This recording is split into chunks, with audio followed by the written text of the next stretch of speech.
Hello friends, আমি Saeed Ahmed. Saeed health and tips চ্যানেলের পক্ষ থেকে আপনাদের জানাই আন্তরিক শুভেচ্ছা ও অভিনন্দন। আজকে আপনাদের কি বলবো, কিভাবে বাসায় লিভিং ওয়াটার বানাবেন এবং লিভিং ওয়াটার খেলে কি হয় বা এর উপকারিতা কি, এগুলো নিয়ে আমার একটি বিস্তারিত ভিডিও আসবে। তো আজকে শুধু দেখাবো কিভাবে বাড়িতে আপনারা লিভিং ওয়াটার বানাবেন। আপনারা আমার ফেসবুক পেজ থেকে দেখছেন, তারা অবশ্যই পেজটিকে ফলো করে দেবেন এবং লাইক করে পাশে থাকবেন। যারা আমরা ইউটিউব চ্যানেলটিকে সাবস্ক্রাইব করেনি, অবশ্যই সাবস্ক্রাইব করে রাখেন যাতে আমার পরবর্তী নিত্য নতুন ভিডিওগুলো আপনাদের কাছে কন্টিনিউ ভিডিও। তো আমরা প্রথমে নিয়েছি পাথরগুলো আমরা নদী থেকে সংগ্রহ করেছিলাম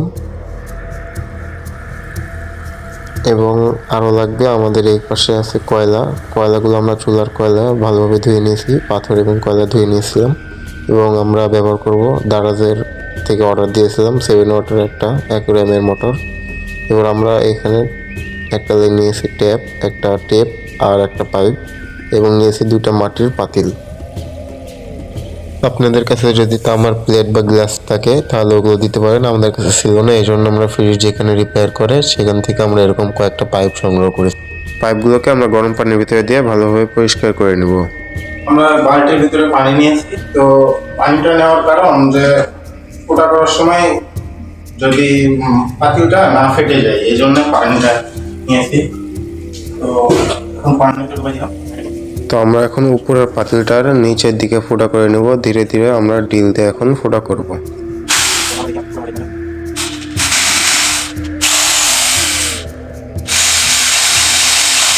আমরা ফোঁটা করে নিয়েছি, এখন একটু বড় ফোঁটা করতে হবে। তো আমরা এই পাইপটা যেহেতু ঢুকাবো, সেই জন্য আমরা একটু বড় মাথাটা ব্যবহার করব, যাতে এই পাইপের মাপে বা একটু বড় ফোঁটাটা করতে পারে। আস্তে আস্তে করবেন, যখন ডিল করবেন আস্তে আস্তে ধীরে ধীরে করবেন।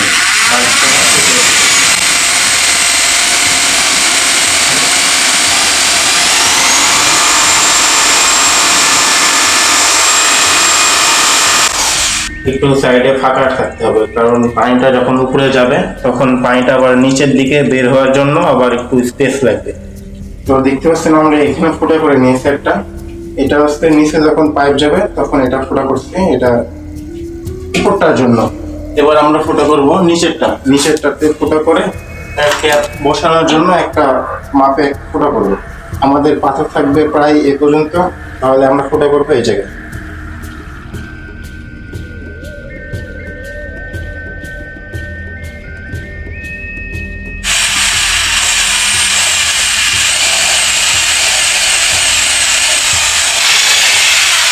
তো দর্শক, আমরা এখন ফোঁটা করে নিয়েছি এটা। এখন আমরা ডিলটাকে সাইডে রেখে দেবো, এখন কলসিটাও বের করে নেবো ভিতর থেকে আস্তে আস্তে।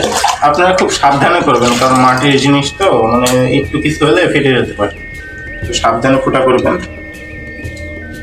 আমরা এখন এটাকে নিয়ে নিচ্ছি। তো আমরা কলের মাপ অনুযায়ী এটা পাতিলটাকে ফোঁটা করে নিয়েছি, এটার মাপ অনুযায়ী।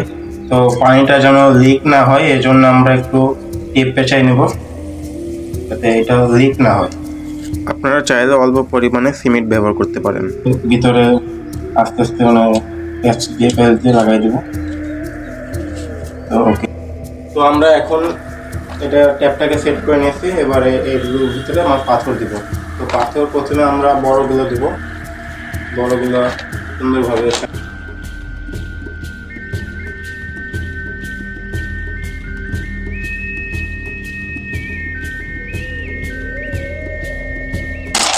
এরপরে আমরা ছোট পাথরগুলো দিব, প্রথমে বড়গুলো দিয়ে দিব। এবার পাথর দিয়েছি, এবার উপরে আমরা কয়লা দিয়ে দিব। কয়লাটা উপরে চারদিক দিয়ে দিব।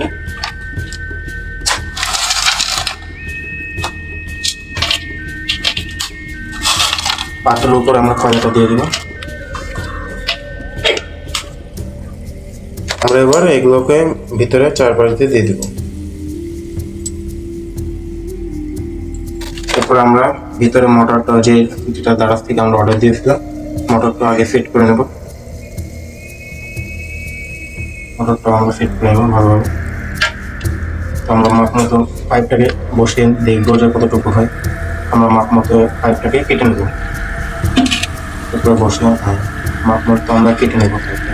তো আমরা পাইপটাকে ভিতরে দিয়ে চেক করছি যে কতটুকু হয়, মাপটা আমরা নিয়ে নিচ্ছি। তো আমাদের পাথরটা এতটুকু থাকবে, এই জন্য আমরা এ পর্যন্ত পাইপটাকে কেটে নেব। তো আমরা এখন এটাকে বের করে নিয়ে পাইপটাকে আমরা এ পর্যন্ত কেটে নেব। আমরা কেটে নেই পাইপটাকে। তো আমরা পাইপটাকে ভালোভাবে ফিট করে নিয়েছি। তো এর ভিতরে আমরা পাথরগুলোকে দিয়ে দেবো। প্রথমে বড়গুলোকে দিব। আমরা পাথরগুলো দেওয়ার পরে এখন আমরা উপরে কয়লা দিয়ে দেবো। তো আমরা পরিমাপ মতো পানি দিয়ে মোটরটাকে চেক করব। তো আমরা এখন মোটরটাকে চেক করব যে আমাদের পানিটা উঠছে কিনা। তো আমরা সুইচটাকে দিয়ে দেব। হ্যাঁ, আমাদের মোটরটা ওয়ার্ক করছে, কাজ হচ্ছে। তো আমরা এখন ভিতরে এটাকে ফিট করে দেবো। আমরা এক সপ্তাহ পর পর এটাকে পাথরগুলো বের করে ভালোভাবে পরিষ্কার করে আবার নতুন করে আমরা ইউজ করব। দেখতে পাচ্ছেন আমাদের পাম্পটার কাজ প্রায় শেষ। এবার আমরা 2-3 ঘন্টা চালাবো, চালিয়ে ময়লা পানিগুলো ফেলে দিয়ে আবার নতুন পানি দিয়ে তারপর পানিটাকে ইউজ করবো।